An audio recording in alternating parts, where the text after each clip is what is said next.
Hare Krishna. So let's begin with a small prayer. Namo Vishnupadaya Krishna Prashtaya Bhutale Srimate Bhakti Vedanta Swami Niti Namine Namaste Saraswati Deve Gauravani Pracharine Nirvisesha Sunyabadi Paschatya Desatarine Jai Sri Krishna Chaitanya Prabhu Nityananda Shri Advaita Gadadhara Srivasadi Gauravakta Vrinda Hare Krishna Krishna Krishna Hare Hare Hare Rama Rama Rama Hare Hare Mukam karoti vachalam pangulangaayate girim yatkripatmaham vande Srigurum Dinatarinam Paramananda Madhavam Sri Chaitanya Ishwaram Hari Om Tat Sat. Hare Krishna. So we are going to discuss about the chapter 13 of Bhagavad Gita. I am just giving a word of caution here. Chapter 13 is a little technical, somewhat difficult to understand, but I will try my level best to share whatever little I know from this chapter. Right. So, and I would be happy to take any number of questions towards the end of the session, as always. So, the chapter is titled as Nature, Enjoyer, and the Consciousness. So, let's begin this session. Somebody is not on.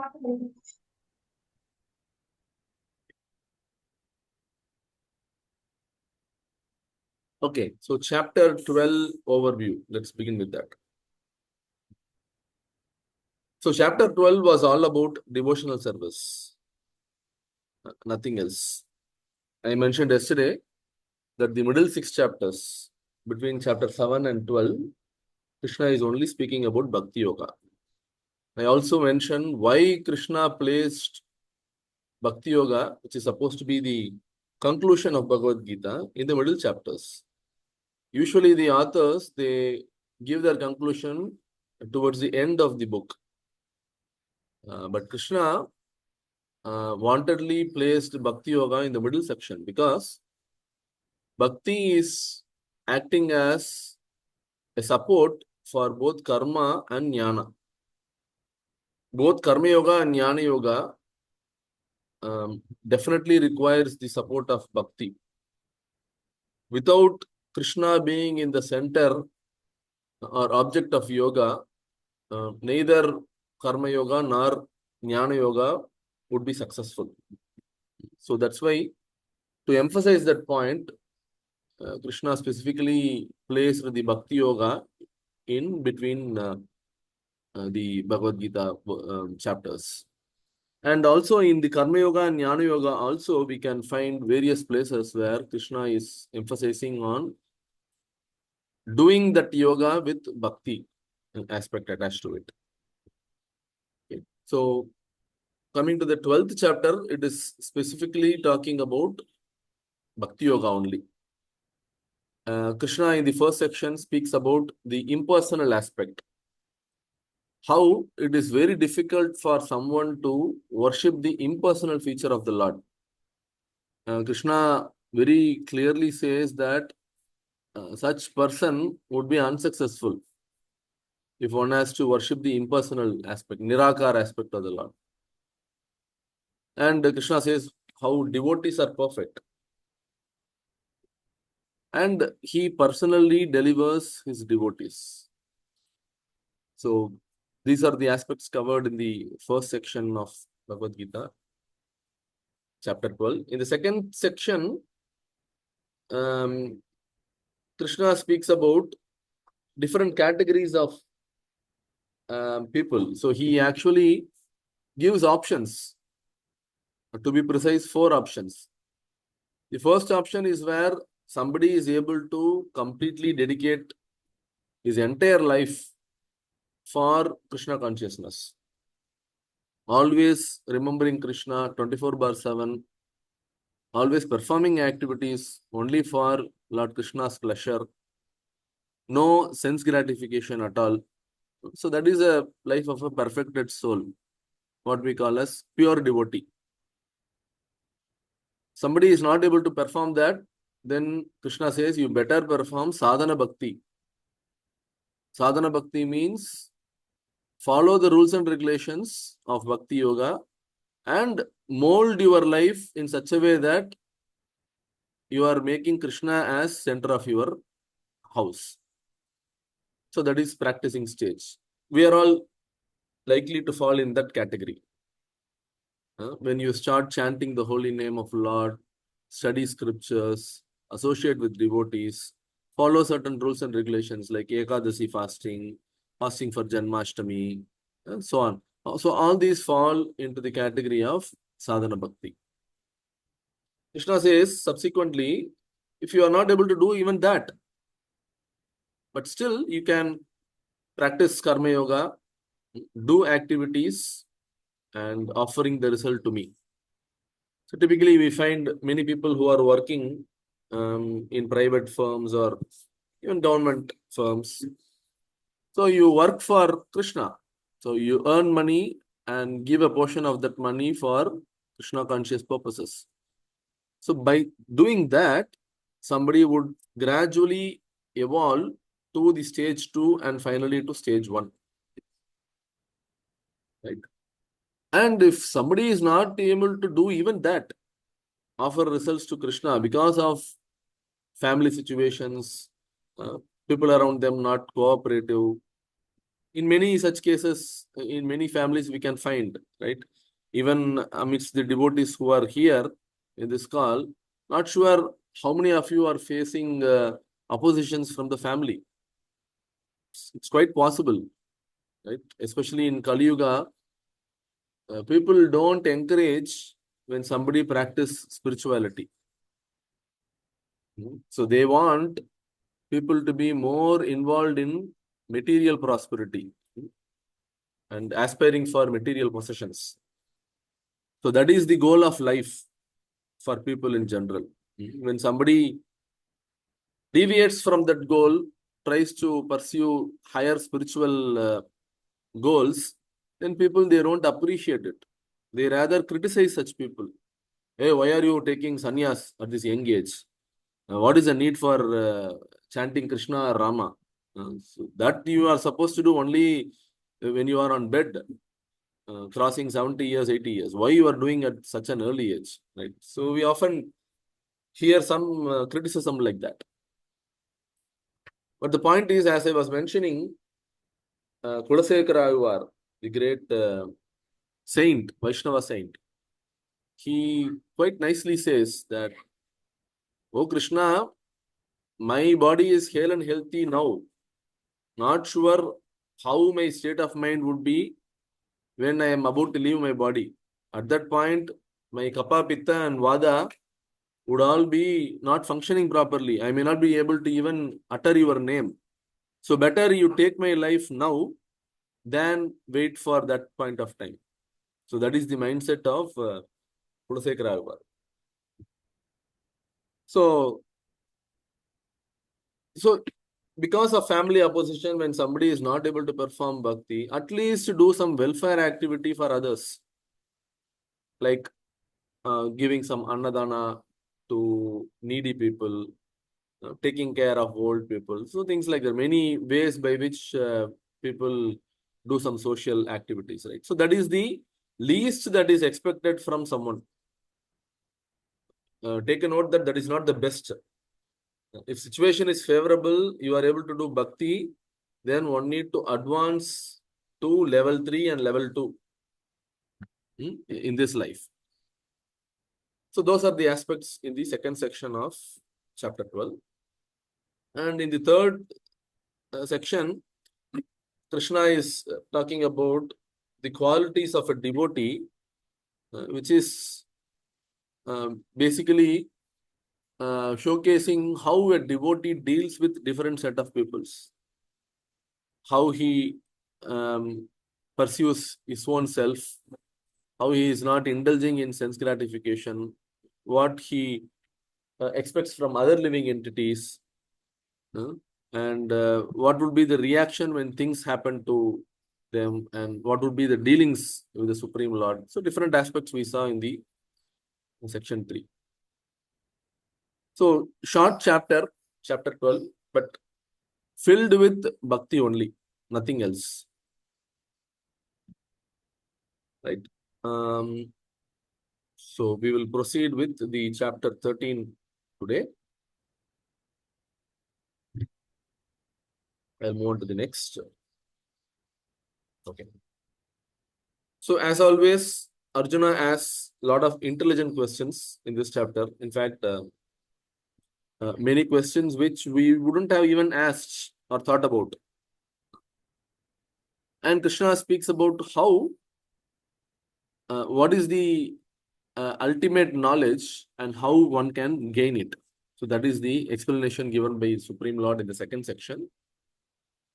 And subsequently, the third section, Krishna talks about spirit soul and super soul, Atma and Paramatma. In the fourth section, Krishna speaks about the enjoyer or Purusha. There is only one enjoyer. Unfortunately, because we don't have this knowledge, everybody is thinking that we are the only enjoyer. Life is there for me to enjoy. Right? Anything that we see, that we wanted to eat, immediately our thought process goes to how I can achieve that, how I can buy that and eat to my delight. Right? So basically anything with regards to our five senses, gross senses, we wanted to enjoy. Right? But Krishna says he is the only enjoyer. We are all enjoyed by Supreme Lord Krishna. And finally, Krishna speaks about Jnana Chakshushu. So this section from 13th chapter to 18th chapter, it is all about Jnana Yoga. How somebody with perfect knowledge will be able to perceive the Supreme Lord. So that is all about this section. So with Jnana Chakshushu, we will be able to understand more about the Supreme Lord. Right? So this is how the chapter has been organized. And let's get into the details.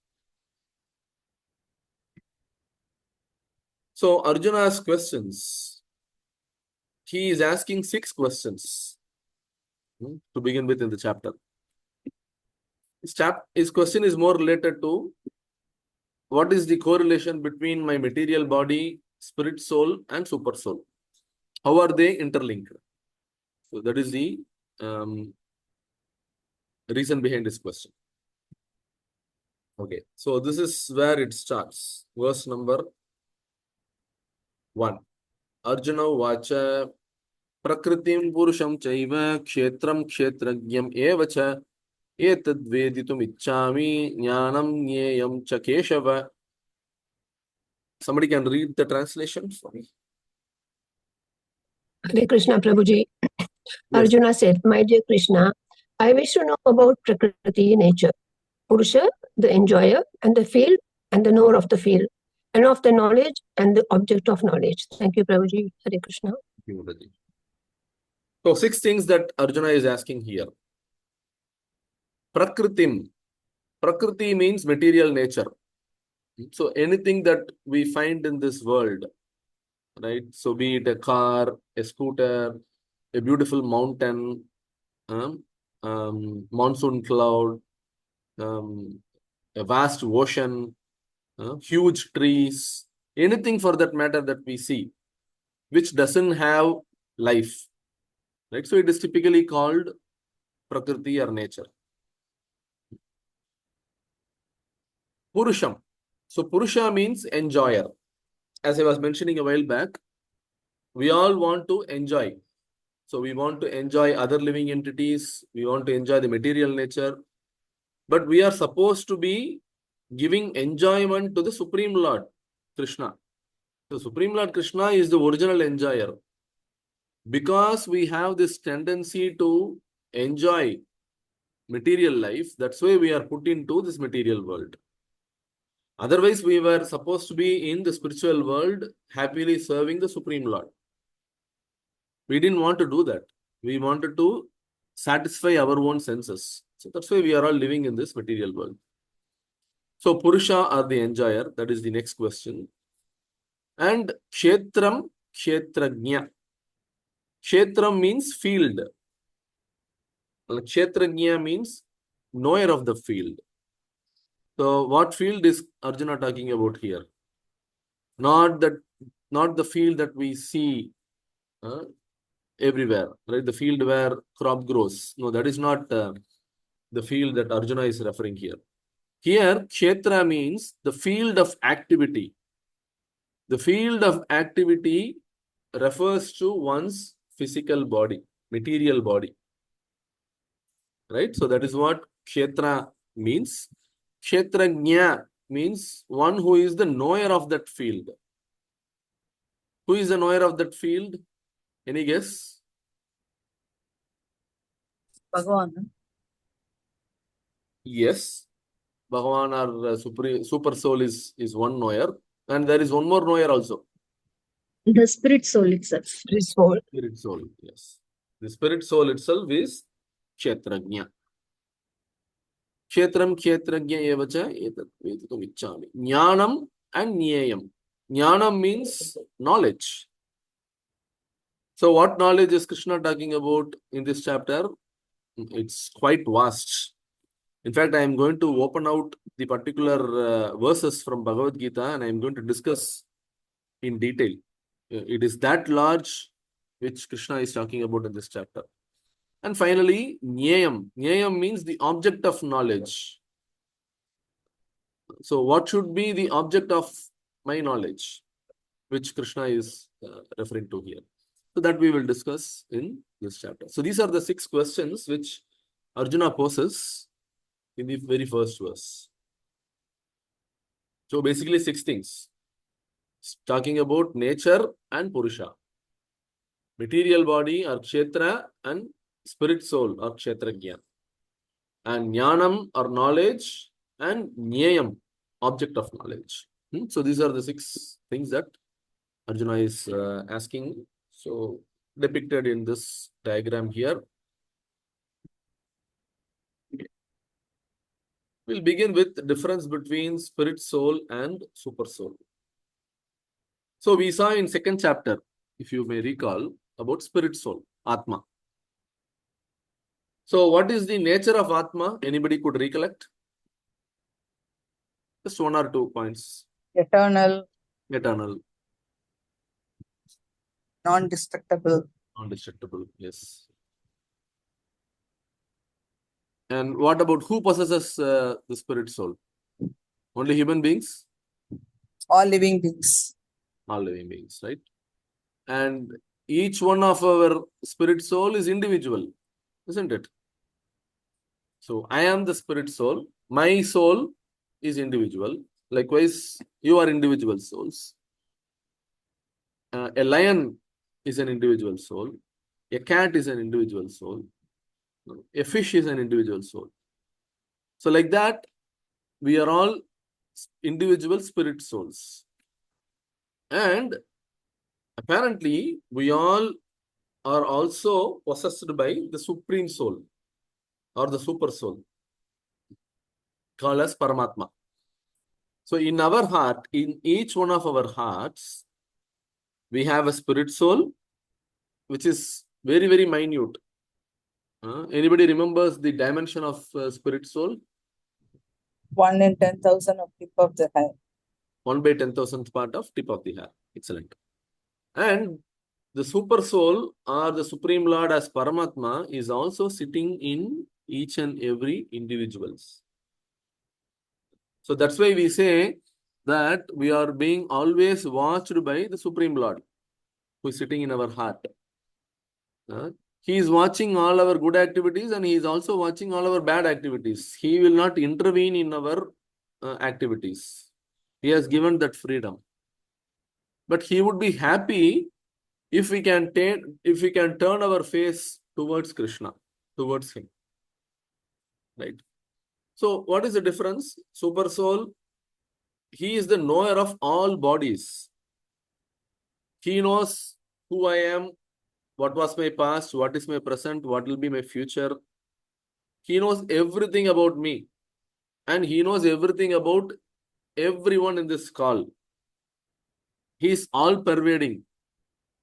In whatever may be the living entities and whichever universe, Krishna is present in their heart as Paramatma. And what is the name of that Paramatma? We saw 3 different categories of Vishnus. And what is that Vishnu who is sitting in the heart? Shirodasai. Kshirodakashayi Vishnu. Kshirodakasai, right? We saw Karanodakasai is actually sitting, is actually lying down in the causal ocean. Causal ocean is nothing but the boundary separating spiritual world and material world. So Vishnu is lying there. That Vishnu is called, what is the name of that Vishnu? Karanodakasai Mahavishnu. Karnadaksha Mahavishnu. Karanodakasai Vishnu or Mahavishnu. So he is the cause for all the universes. So from him emanates millions and billions of universes. And within each universe, the Lord, as Garbhodakasai Vishnu, he enters. And he maintains each and every universe. And within universe, within all the planetary system, we have different living entities. And in each of the living entities, the Lord as Kshirodakasai Vishnu or Paramatma enters, and he is taking care of each and every living entity. He is a supreme proprietor and controller. Only when Supreme Lord sanctions, our desire can be fulfilled. So there are 3 doers. One is the Jivatma, the other is the Paramatma, and the third is the material nature. Jivatma's job is to desire, I want this, I want that, I want to enjoy this, I want to enjoy that. So that will be the desire factor. And it will be facilitated by the material nature. Material nature provides us with all the facilities. Like for example, somebody wants a beautiful car. So the material nature is providing us a car. Right? And not that if somebody can desire a car and the nature provides a car and immediately one can buy a car. No, that is not possible. Unless the Supreme Lord as Paramatma sanctions, we will not be able to achieve the result. So he is the controller. Ultimate control is with the Supreme Lord as Paramatma. He is infallible, always superior to spirit soul. And when it comes to the spirit soul is the knower of own body. Like for example, I know what I am thinking, but will I know if Usha Mataji is thinking bad or good about me? Obviously not. Right? Because I am not the knower of another living entity. Why other living entity? Even my own self, I may not be aware of my entire body. So my body has so many organs, so many tissues. So whether all my organs are functioning properly, will I be able to say? Not really. Right? So that's why whenever we are diseased, we go to a doctor. The doctor scans through our entire body, with some scientific equipments and diagnoses saying you are having this problem, that problem. So even though we are the knower of this body, we are only partial knower. We don't have the complete view of our own body. We are the secondary proprietor and controller. We are not the primary proprietor and controller. And we are fallible and subordinate. Lord is infallible. We are fallible. We fail. We don't always succeed. Whereas the Lord, he never fails.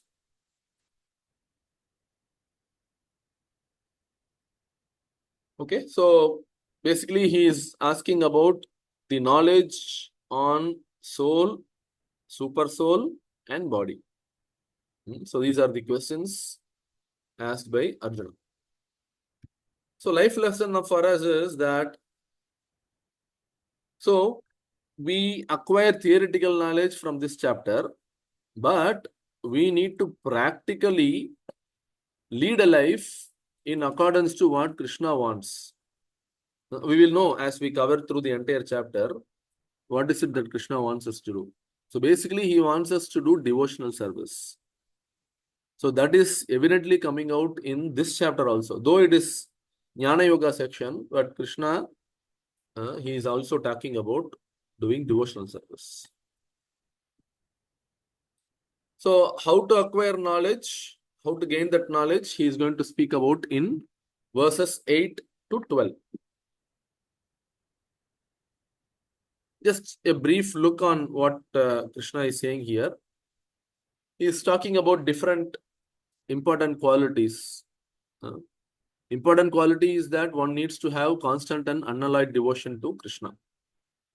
And he speaks about essential quality, which is to accept as spiritual master. And other qualities like humility, non-violence, all those things he speaks about. So let's discuss in detail on this section because this is very important for us to understand.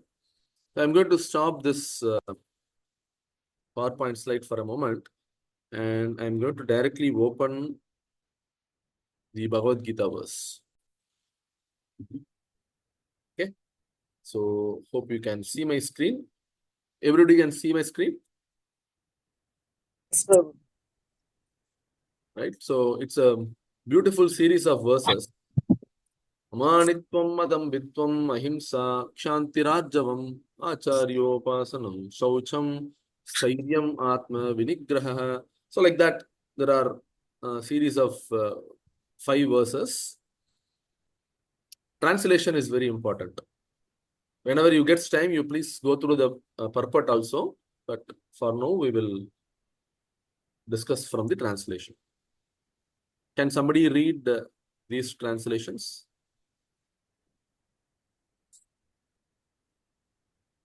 Hare Krishna Guru.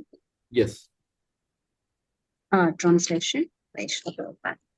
Humility, pridelessness, non-violence, tolerance, simplicity, approaching a bona fide spiritual master, cleanliness, steadiness, self-control, renunciation of the objects of sense gratification, absence of false ego, the perception of the evil of birth, death, old age, and disease, detachment, freedom from entanglement with the children, with wife, home, and the rest, even-mindedness amidst pleasant and unpleasant events, constant and unalloyed devotion to me, aspiring to live in a solitary place, detachment from the general mass of people, accepting the importance of self-realization, and philosophical search for the absolute truth. All these I declare to be knowledge, and besides this, whatever there may be is ignorance. Thank you, Mataji. Hare So, Krishna. Hare Krishna.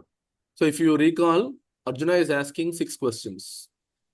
So he is asking about Prakriti, Purusha, and then he is talking about, so he is asking Kshetra and Kshetrajna, and then Jnanam and Jnayam. Right? So these series of verses is talking about Jnanam. What is the knowledge that one needs to acquire? So it's not that when somebody learns physics, maths, chemistry, and computer science, that you can call yourself as achieved perfection in life. So these are material knowledge. It is not going to be of any use when it comes to attaining the goal of life. What is the goal of life for everyone? What should be the goal of life? To go back to God. To go back to God. End this repeated cycle of birth and death. We are not born in this material world just to study from LKG, UKG until college, post-graduation, PhD, earn money, lead a family life, and at one point leave everything and go. So if we just introspect this very point, then we can clearly understand how stupid we have been for so many millions of lives, not really understanding the goal of life. Right? So if someone has to achieve that goal of life, which is to end this Bhavasagara, repeated cycle of birth and death, then he needs to attain this knowledge. So this is not something which you theoretically understand. A devotee is supposed to be practically demonstrating these qualities. So we will just quickly go through these. There are around 20 qualities which Krishna calls as the knowledge that has to be understood and practiced. Humility. So humility means, in devotional terms, accepting everything as the Lord's mercy, not revolting against anyone. So if somebody is criticizing me, blaspheming me, accept it with all humility. Don't think that you are so and so. How come the other person can chastise me? I am a big CEO of a company. These are all bodily designations. After all, we are all servants of God. Krishna is the real master. We are all servants.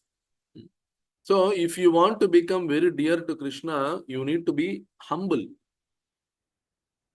So what happens even in the spiritual pursuit also, when somebody attains knowledge, Vedic knowledge, often there is an element of pride which creeps in. Oh, I know Vishnu Sahasranamam upside down, or I know Narayaniyam. I have studied the Vedas. I can recite all the 4 Vedas. So it actually gives us a sense of pride, which is opposite to humility. Pride can never attract Krishna. One famous pastime that happened during Krishna's time. Krishna, Balaram and all his friends, they went to the forest to play. They started playing and soon they were very hungry. They wanted to eat something.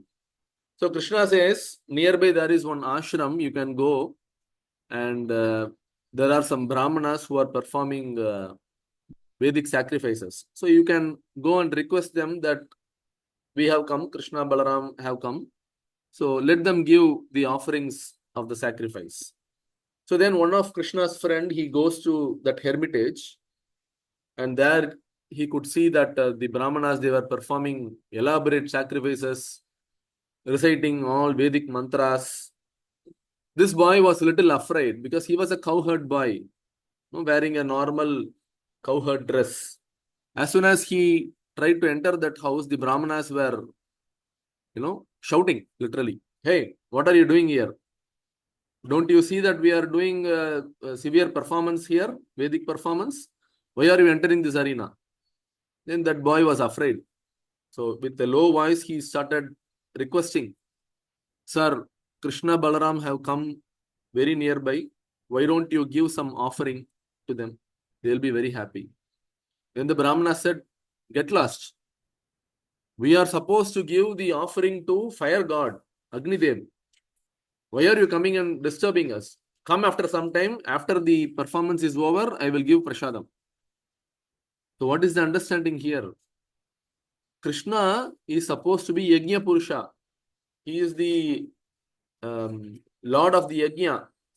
When he himself is requesting for offering, and if somebody is saying, "No, only after performing the Yajna, I will give prasadam," what sort of understanding is that? So then the boy ran away and he went and told Krishna, "Krishna, these brahmanas are not giving you any performance." Then Krishna said, "Don't worry, they have beautiful and very devoted wives. So you go to that house, go to their backyard, you will find their wives and request them, they will happily give us some offering." So the boy again ran to their house, knocked the back door, and all the Brahmana Patnis, they opened the door and they saw this young boy who was requesting that Krishna and Balram wanted some food. They were so happy. You know what they did? They went and requested their husbands, the Brahmanas, who said, "No, you are not supposed to disturb the yajna. Don't give to Krishna or Balram. These foodstuffs are to be offered in the yajna." Then the Brahmana Patni said, no, we don't want to displease Krishna. Krishna himself is requesting. So we better go and give all the food to him and we will come back. The Brahmana said, don't ever think of coming back. You are doing a great aparad. So you are not supposed to return back to this house. Get out. So the Brahmana Patnis were so devoted to Krishna. They had so much of faith in Krishna. So they went and served Krishna, Balaram, all the cowherd boys, friends of Krishna, heartily. They put a very nice banyan leaf and served all nice foodstuffs, starting from kheer, rice dal, whatever that they prepared. Krishna Balaram were so happy with the mood of love and devotion they had. Right? And then Krishna blessed them, saying, now you can better go back to your home. We are very satisfied. Then the Brahmana Patni said, no, Krishna, we cannot go back because our husbands are waiting for us. They will kill us. Krishna said, don't worry. You served me and I am so happy. Why are you in anxiety? You go back. They will accept you. So with that faith, they returned back to their home. And as soon as they went back, all their husbands, the Brahmanas, they fell flat into the feet of their wives. And then they prayed to them saying, we realized how bad we were behaving. We were supposed to offer everything to Krishna, but we were so focused on performing yajna only.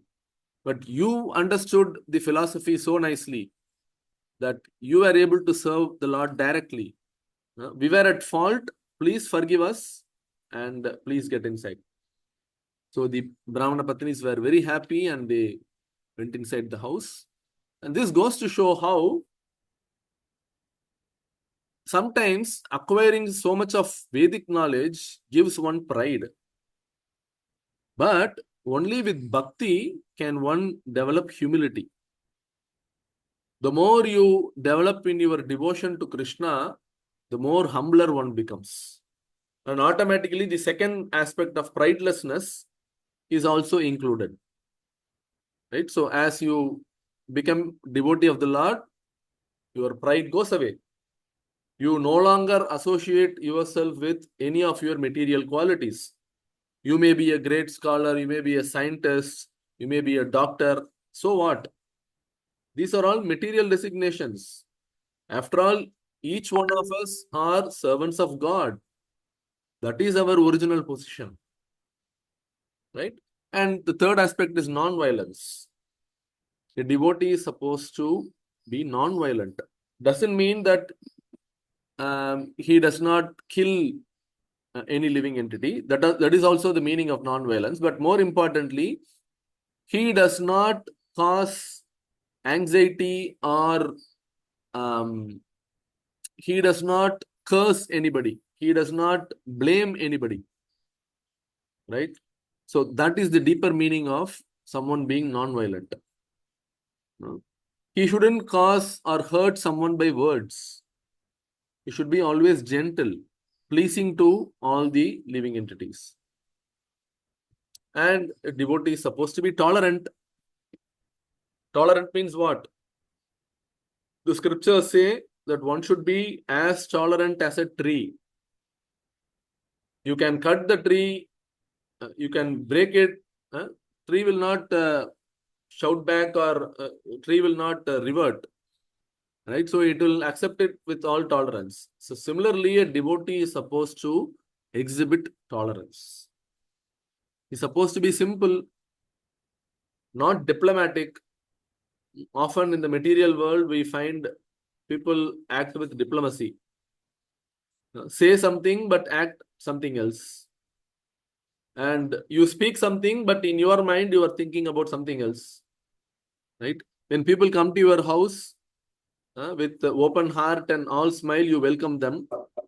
But in the back of your mind, you are always cursing that person. So that is not simplicity. Simplicity means you speak what you think and you think what you speak. Right? And approaching a bona fide spiritual master, very important. You cannot advance in Krishna consciousness unless you do that. Your own self-study of Bhagavad Gita or scripture alone will not help. You need to approach and surrender to a bona fide guru or spiritual master. Cleanliness. It is not just about external cleanliness. Every day we have to take bath at least twice or thrice a day. You should be very clean. You should have a cleaner nails and hair. It should be as short as possible. So all these are external cleanliness. But what about internal cleanliness? How can we maintain internal cleanliness? It can be maintained only by chanting the holy name.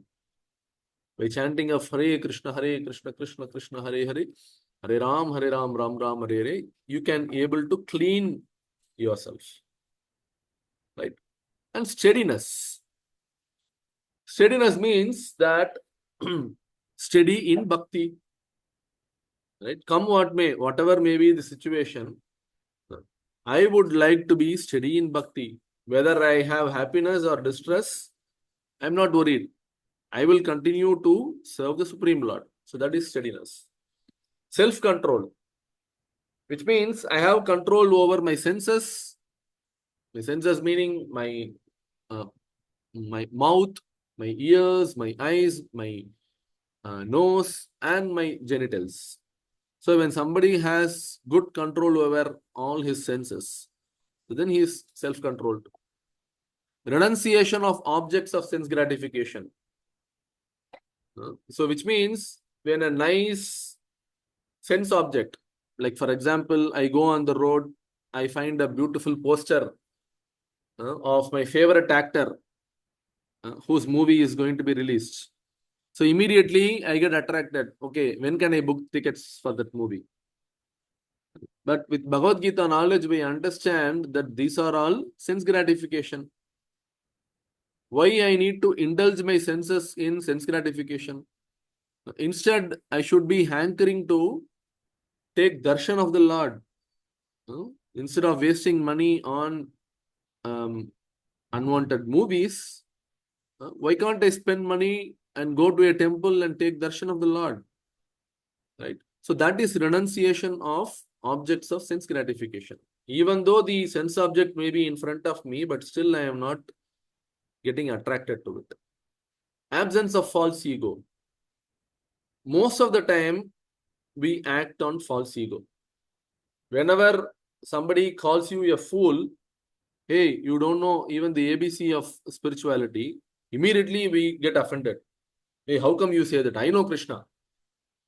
My father, my grandfather, we were all worshipping Krishna only. But we need to understand that we are actually acting on false ego. The moment we understand that we don't know anything, right? So that is the qualification for someone to advance in Krishna consciousness, right? So we need to get rid of our ego, false ego. And then Krishna is talking about the perception of the evil of birth, death, old age, and disease. We need to clearly have an understanding that Janma Mrityu Jara Vyadi Dukkha Doshanu Darshanam, which means it is only a cause of suffering.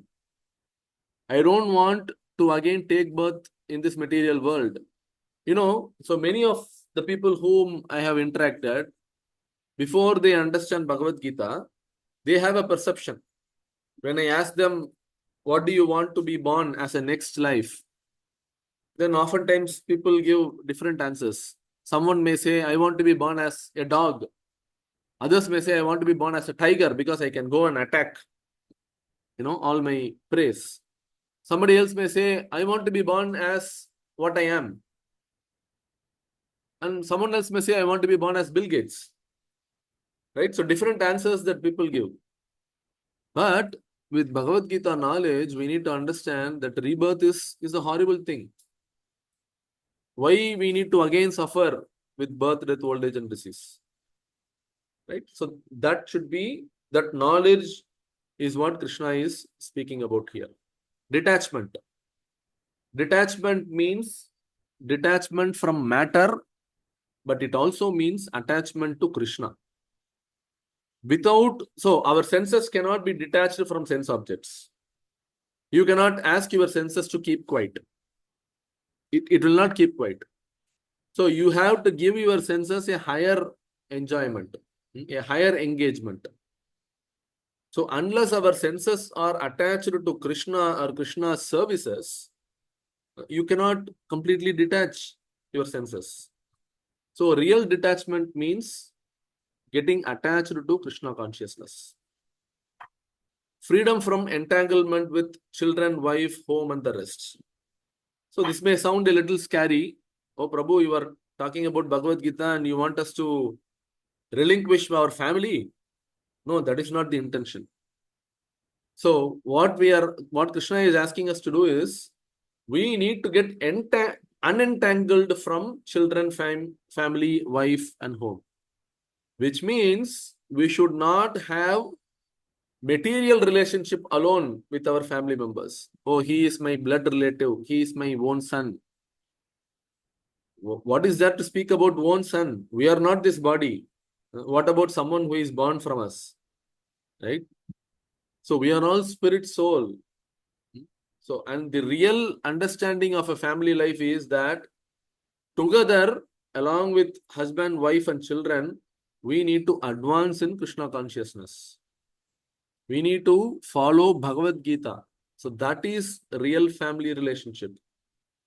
If we have sense gratification as the center focus of family life, then that is only going to lead us to calamity. We are finding in modern days how people get married and within no time, husband and wife, they divorce. And there is nobody to take care of their children. Right? So this is not what Krishna wants us to do. We need to have a peaceful, happy family life with Krishna in the center, not sense gratification in the center. Then he is talking about even-mindedness amid pleasant and unpleasant events. See, it may be difficult for us to practice at this point of time, but at least understand theoretically that whether we are facing with a pleasant or unpleasant event, it is all because of our own past karma. So, if we understand that clearly, then we will not blame anybody else. Oftentimes, when we are put into distress, we blame others. Oh, this person hurt me. This person caused my downfall. No. The other person is only an instrument. It is all my own karma, my own past karma, because of which I am suffering. So, we need to have that even-mindedness. Don't jump up the air when you are happy, and don't get bogged down and knock your room when you are unhappy. No, you be balanced in both the occasions. And most important point is constant and unalloyed devotion to me, Krishna. That is the key point of this knowledge. So we need to develop this unalloyed devotion without any motivation, only to serve Krishna for his pleasure. Right? And aspiring to live in a solitary place. Solitary place means, it doesn't mean that we need to go to forests or Himalayas. No. Solitary place means be surrounded by like-minded people. See, because I am following Krishna consciousness or Bhagavad Gita, my thought process is to serve Krishna. If I am living amidst others who have sense gratification as their main goal, then my life is going to be miserable. Right? So either I need to give Krishna consciousness to my relatives also, or I need to find devotees with whom I can practice Krishna consciousness. Right? So living in solitary place means living amidst like-minded people who are oriented towards Krishna consciousness. So that is what Krishna means here. And then detachment from the general mass of people, which means materialistic people. If you associate more with material-minded people, then you also would like to become materialistic. Like for instance, I have had this experience. Whenever I go to office, my friends and colleagues in office, they are always thinking about how they can make more money. So generally during the breaks in office, we get together and people's discussion will be surrounded around how we can invest more in stocks, we can invest more in mutual funds, how we can multiply our earnings. So this will be the general talk whenever we mingle with materialistic people. But we need to be very careful. When we mingle with such people, then we also become one among them. We also become money minded, right? So then we lose focus in Krishna. So that is very important. Accepting the importance of self-realization. The goal of human form of life is to achieve self-realization, right? We need to understand that we are not this body and act in according to that principle. And philosophical search for the absolute truth. So we need to search after the Supreme Lord Krishna. So all these are knowledge, and besides whatever is mentioned here, everything else Krishna calls as ignorance. So in schools or colleges, when we are being taught that we are this body, we need to study well, get into a job, earn nicely, have a family. So these are all ignorant thought process, according to Krishna. So Krishna is clearly saying, right? So when somebody knows his body, the kshetrajna, if somebody knows about his body and the spirit soul, it means that he has attained all these knowledge. 20 different aspects of knowledge that Krishna is speaking about here. Right? So very important from this chapter, chapter 13 of Bhagavad Gita, something which we need to understand and try to practice in life. Request all to please go through the purport written by Srila Prabhupada, very beautiful purport. Can try to practice in your life. So I'm going to stop sharing this screen and I will go back to my original PowerPoint presentation. Okay. So this is a slide where I took you to the actual Bhagavad Gita verse. This just gives a glimpse and we saw in detail all the 20 points.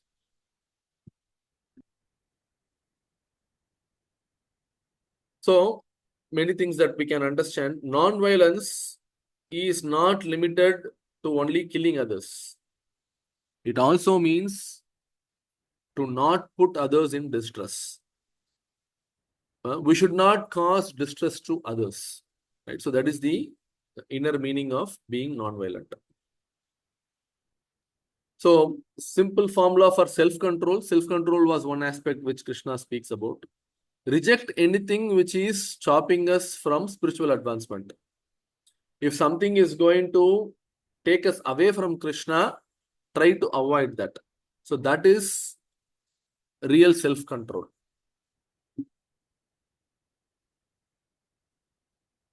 So in the next section, so we saw two sections. The first section, Arjuna's questions. And in the second section, we saw how Krishna is speaking about the different aspects of knowledge. Now in the third section of 13th chapter, Krishna is speaking more about spirit soul and super soul. So in all our heart, as I was mentioning, Supreme Lord is present as super soul. So what is it that Supreme Soul is doing sitting in our heart? Krishna is going to tell us in these verses. Okay, someone can read the translation of this.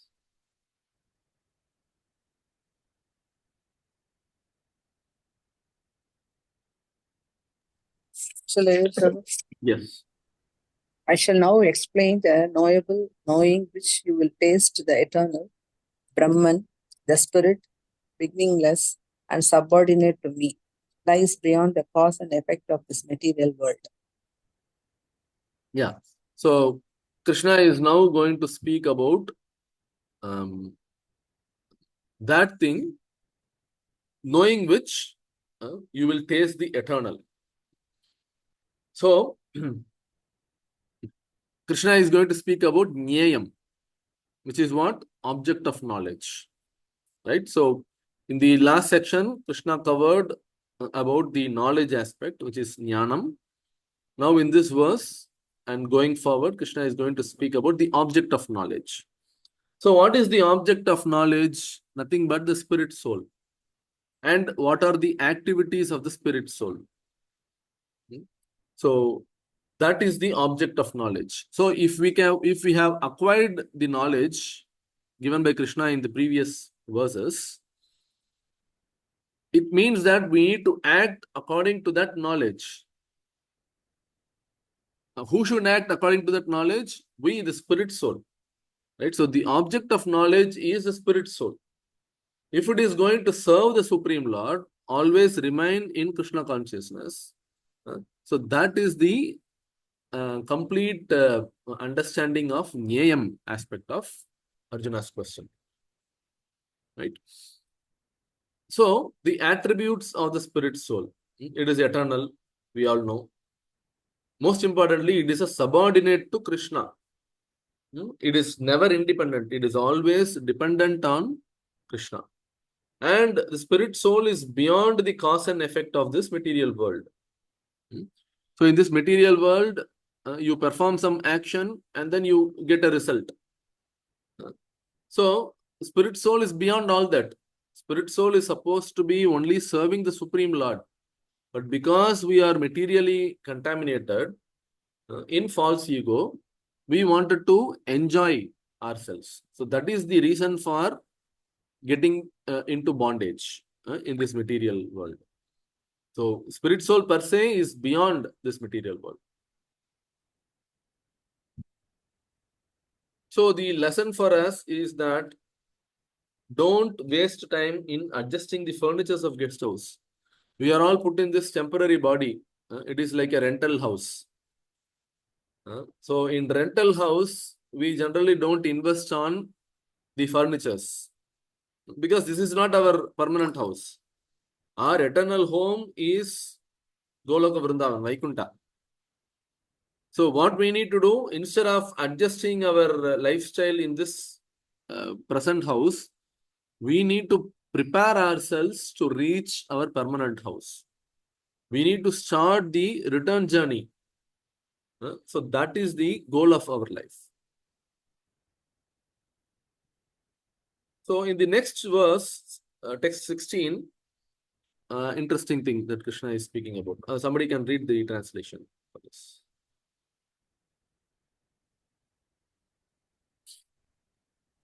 Translation.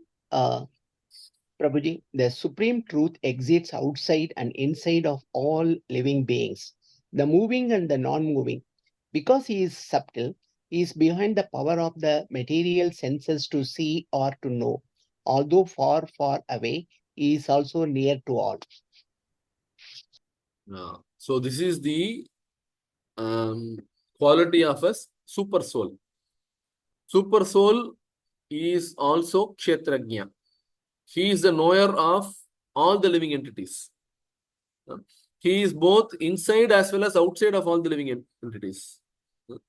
As Kshirodakasaya Vishnu, he is inside.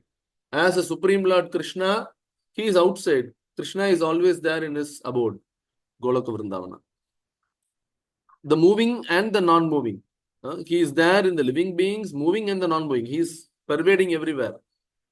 And he is very subtle. He is beyond the power of material senses to see or know. We cannot see Paramatma in our heart. Leave alone seeing Paramatma. We cannot even see our own spirit soul, isn't it? Spirit soul is so minute. So what to speak of the Supreme Soul? We cannot perceive or see the Supreme Soul. Although he is far, far away, he is also near to all. So don't think that Krishna is somewhere in his spiritual world. He is very near, very much near, as close as possible within our heart. Right? So Krishna is speaking about this. So it is giving us a sense of understanding that Krishna is there within us. You need not go and search for Krishna elsewhere. He is there in our heart. But because we are not able to perceive that fact, that is why Krishna is mercifully coming in the form of Archa Vigraha, deities, whom we find in temples. Why we need to go to temple? Because we don't have that understanding or capacity to see the Lord within our heart. So that's why the Lord is mercifully taking the form of an idol. Attributes of super soul is all pervading, origin of senses. He is the origin of all our senses. But what should our senses be doing? It should be serving the Supreme Lord.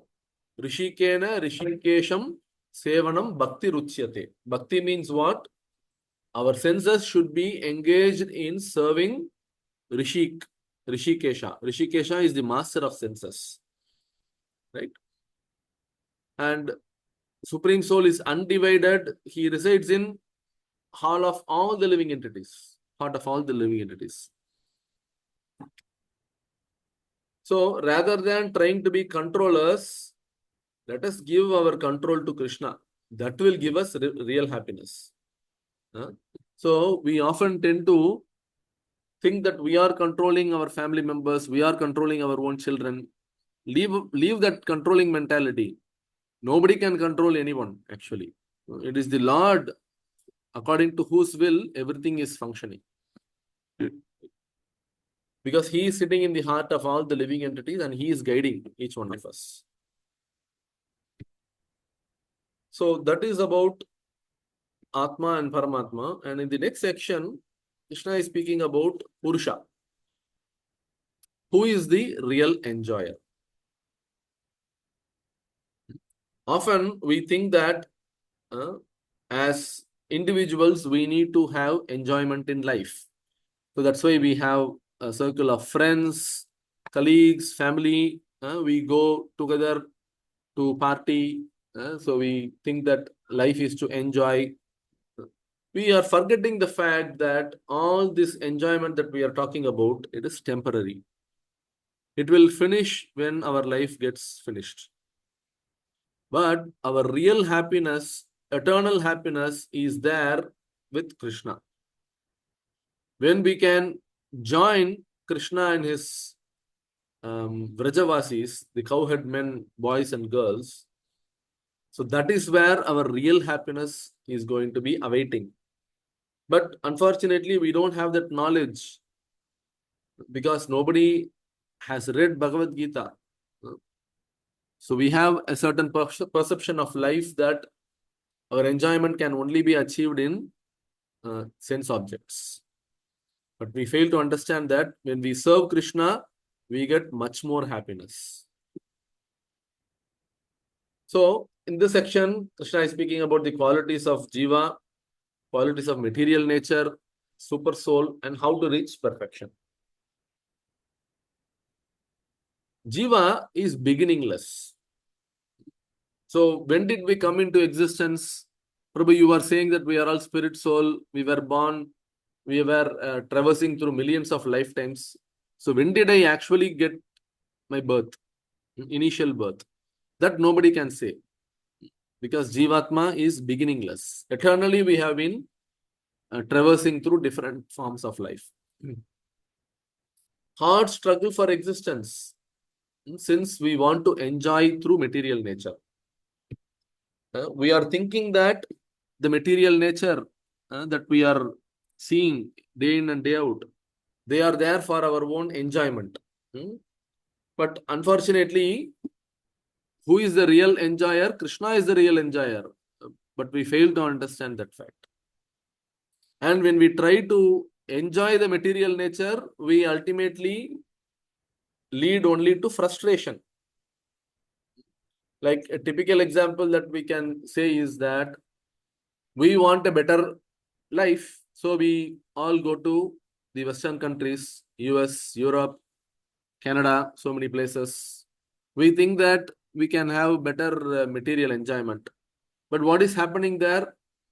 When we go there, we lose our culture. We try to adapt to the Western culture.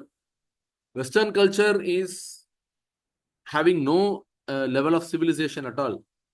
Right? It is actually opposite to our Vedic culture.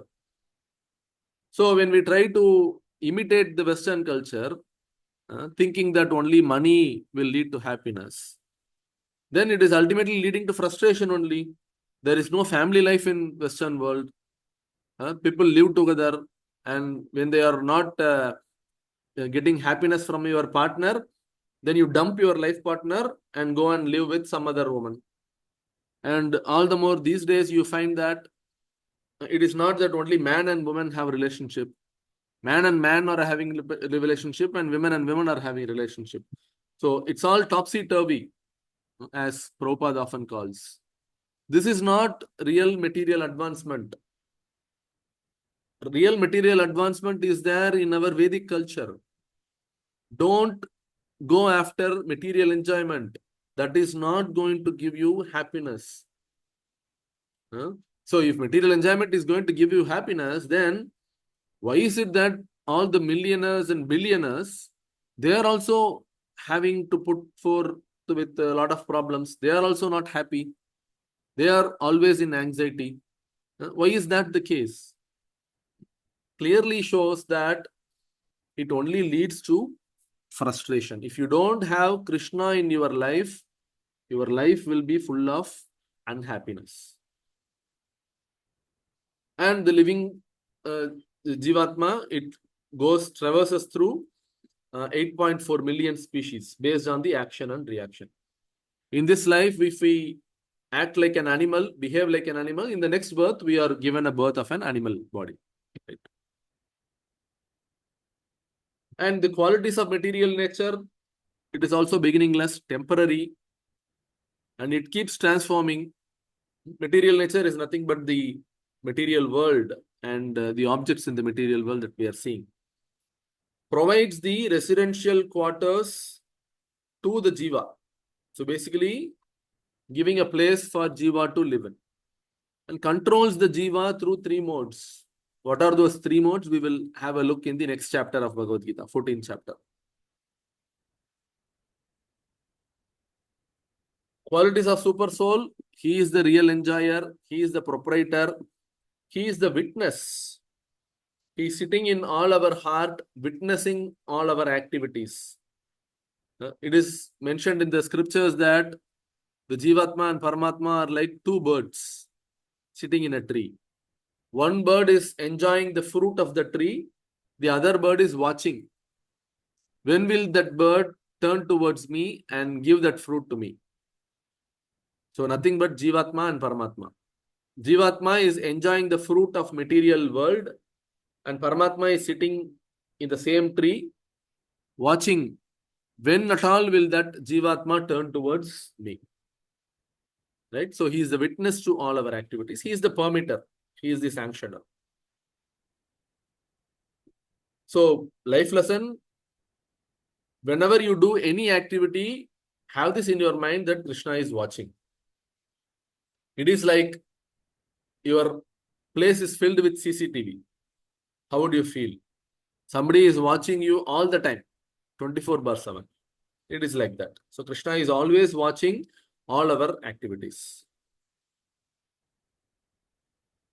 And then final section, Krishna speaks about Jnana Chakshushu.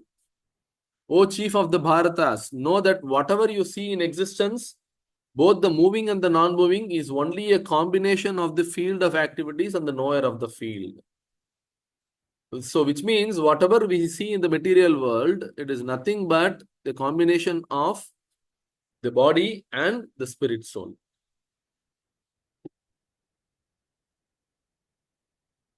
So how to acquire Jnana Chakshushu and what is the destination? So that is what Krishna is going to speak about in this section. How you can obtain that Jnana Chakshushu, the vision of perfect knowledge. Chakshushu means vision. By gaining knowledge about constituent of the body. You first understand what this body is composed of. What is the difference between body and soul? And you start having that equal vision in seeing super soul present in all the living entities.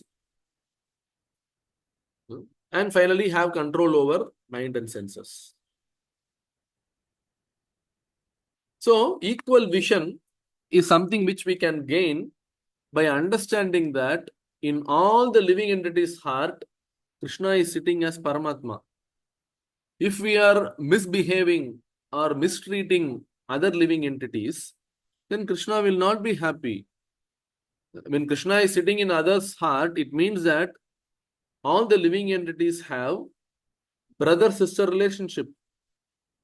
Right? So how can I cause harm to my own brother or my own sister? Then my father will not be happy. Krishna is our seed-giving father. Right? So when we are able to perceive the presence of living Paramatma in all the living entities, then we start to treat everyone on equal terms.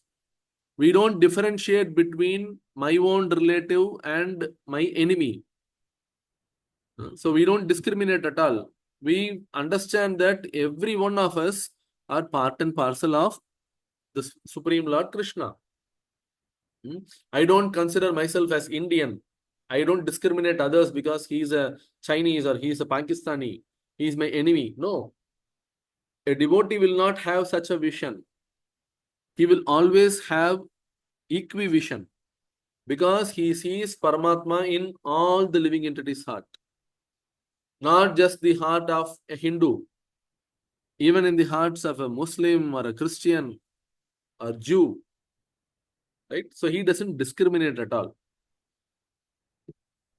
And having control over the mind and senses because his senses are always employed in serving the Supreme Lord.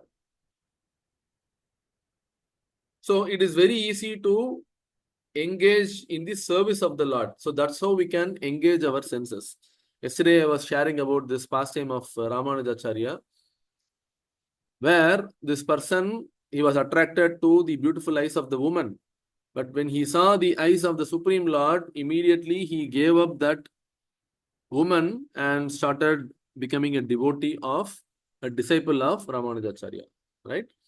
So similarly, we need to have better engagement for our senses. Our eyes should see the form of the Lord. Our mouth should utter the holy name of Lord. It should only eat Krishna Prasadam, food that is offered to Krishna. We should only hear about Krishna, his glories. Our ears should be used in that only. Our nose should be engaged in smelling nice aroma of flowers offered to Krishna. So in your house, you can offer nice flowers, fragrant flowers, and you can smell that flower. And your genitals should also be engaged in producing Krishna conscious children. So not for just sense gratification. That is not what a human being is meant to be doing. So we need to engage in producing Krishna conscious children. Right. So by doing all this, focusing Krishna in the center. So Krishna consciousness is not different or not difficult. Bhakti yoga is not difficult at all. You don't have to stop any of your activity. You just need to dovetail your activity focusing towards Krishna. So far, we are only focusing on satisfying our senses. And we need to focus everything towards satisfying Krishna. So that is all. Right? So the lesson for us, positive engagements. Engaging our senses positively in Krishna's service. It is easier, simpler, and definitely better than artificial control.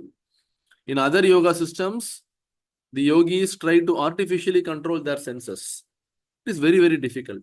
We have seen in the olden stories also how people like Vishwamitra Muni and so many other Munis, they try to artificially control their senses. But the moment they come in contact with a beautiful woman, he was completely deviated. Right? So he went and married, or he went towards that woman, as we know from the past time.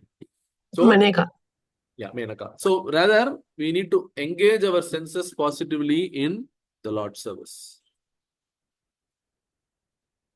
And the destination, when somebody achieves that jnana chakshushu, so those who sees with the eye of knowledge the difference between body and knower of the body, and can also understand the process of liberation, and from bondage in material nature attain the supreme goal. Right? So when you gain this knowledge that you are not this body, you are the spirit soul, clear differentiation between the body and the spirit soul, also identifying that super soul is there along with the spirit soul in all the living entities, gain all the knowledge, the 20 different knowledges that Krishna is talking about, try to practice them in your life, and understand the process of liberation from bondage. That will lead us to the supreme goal. Right? So we all can achieve this in the very lifetime.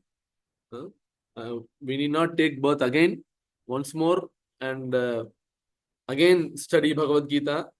Rather, if you are intelligent, then we will make use of this life, this very life, to practice Bhagavad Gita and achieve perfection. Right? So this is the field of activity. This body, human form of body, very, very rare. Labdha sudurlabamidam bahusambhavanti. So this human form of body is sudurlabam, very, very rare to achieve. An animal cannot understand Bhagavad Gita. Only human being can understand Bhagavad Gita and have the goal of life properly set. So at this point, I urge all of you to please revisit your thought process. Set Krishna as the goal of your life during the rest of your life. Whatever you have done in the past, you don't have any control over. But whatever life that is left for us in future, let's utilize each and every second of our life trying to practice Krishna consciousness. Increase your chanting, study Bhagavad Gita, visit temples, participate in festivals. We have a very nice upcoming festival next Sunday. So I'm giving an open invitation to all those who are in Chennai at least. So in West Mambalam, near our place, all the congregational devotees, we are having Chapan Boga festival for Lord Jagannath. So we'll have each of the devotees, they have Jagannath deities at home. So all our Jagannaths we will take to that place, and we will hear about Lord Jagannath's pastimes. We'll also, devotees are also preparing nice boga for the Lord. So it will be a very good event, very good Krishna conscious event. So I'm giving an open invite. I will share more details about this in our group. Please consider that as my personal invitation. Try to make it. It's an opportunity for us to meet face to face as well. It's going to happen in West Mambalam in a place called Pandigraha Mini Hall, Mandapam. So you can come in the next Sunday between 4 to 7:30. Yeah. So you can finish the class next Sunday and you all can come over to the festival. So that's a great opportunity for us to know more about the Supreme Lord. So with that, I will... Hare Krishna Prabhuji, can you please repeat the meaning of Jnana Chakshu? Sorry? Jnana Chakshu? What's the exact meaning of Jnana Chakshu? So we all see with our material eyes. Right? So with our material eyes, we will not be perceive anything at all, which is spiritual. So we need to spiritualize our eyes. So Jnana Chakshushu means having a vision with spiritual eyes. So that is the exact meaning. Okay, thank you, Prabhuji. Thank you. So any other questions from this chapter? I know this chapter may be a little dry, but yeah, a lot of things that... Prabhuji, these, the trees also have life, right? But their consciousness is very low. Yes. Consciousness is very low. Yeah. So when you cut the trees and all, it doesn't hurt them? Do we have to say any mantra or something? Like any plants and all? If we remove flowers from the garden to offer to Krishna, no, it doesn't, it hurt the plant? No, a devotee does that because by doing so, by offering a flower to Krishna, that plant is going to get delivered. Oh. Delivered means it'll get a human body? Maybe. Next birth? Yes. It will definitely get a rapid growth in terms of advancement in the cycle of basically in the repeated cycle, right? So it has to, if it has to come to a human body, it will take millions of life probably. By offering that flower to the Lord, we are actually giving that flower, that plant, an opportunity to advance fast. Okay. One more question, Prabhuji. You said, when you told about in the beginning, when you said, how you can advance doing japa, 16 rounds, fasting, doing all those things. Then you also say the least you can give is annadan. Right. That's the least. Why? How come it's least when we give money to the temple to feed the Vaishnavas? That's a good seva, no? So that's how I can understand that. Okay, so the point is, so you have money. So people have money, right?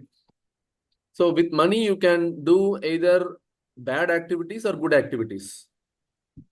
Yeah. In one sense, doing either bad or good is bad because it is going to entangle you in this material cycle, right? At least by doing bad activities, you will suffer. By doing good activities, you will at least get good karma. So Krishna is advocating that you have money, instead of using it in all malpractices, why don't you give that to others? So that is the least which Krishna is expecting. That is not the best case scenario. Understand that. If somebody is not able Even to give Lakshmi, like in the temple to feed the Vaishnavas, that's the least. That is better. That is better, definitely. So we saw 4 levels, right? Dedicating someone 100%, that is the preferred choice. If not, then practice Bhakti Yoga. If you cannot do that, then at least offer something to Krishna. If you cannot even do that, then serve others. That is the least. Okay. But that is not a recommendation for us. Okay. But a lot of people come and give money, because when you go to mandir, they give prasad sponsored by, every time there's some sponsor or another. Yeah. So that Krishna will consider or take it as a good thing. He will get Sukruti, pious credit, spiritual credit.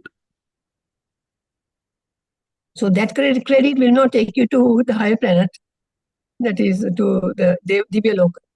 No, if you remain in that position only, not advancing in Krishna consciousness, then you may end up in higher planet only. Okay. You are only doing such spiritual activities, but you are not trying to perfect it, then you may even end up in higher planets. Okay, eventually, of course, whatever little seva also you are doing, it will not be lost. Krishna says in second chapter, Neha Bikramana. Yes, Prabhuji, because everybody who comes and, gives money for prasad, to feed the Vaishnavas, all are not rich. There are a lot of middle class people also. They just give 500, 1,000, sometimes. So one doesn't have to be rich to give that also. That's what I think. No, I mean, by giving for Krishna or giving for the devotees of Lord, definitely you will get Sukruti. That's why Krishna is recommending that as the third option. Yeah. It's okay, Prabhuji. Understood. Thank you. Thank you. Anybody else with more questions?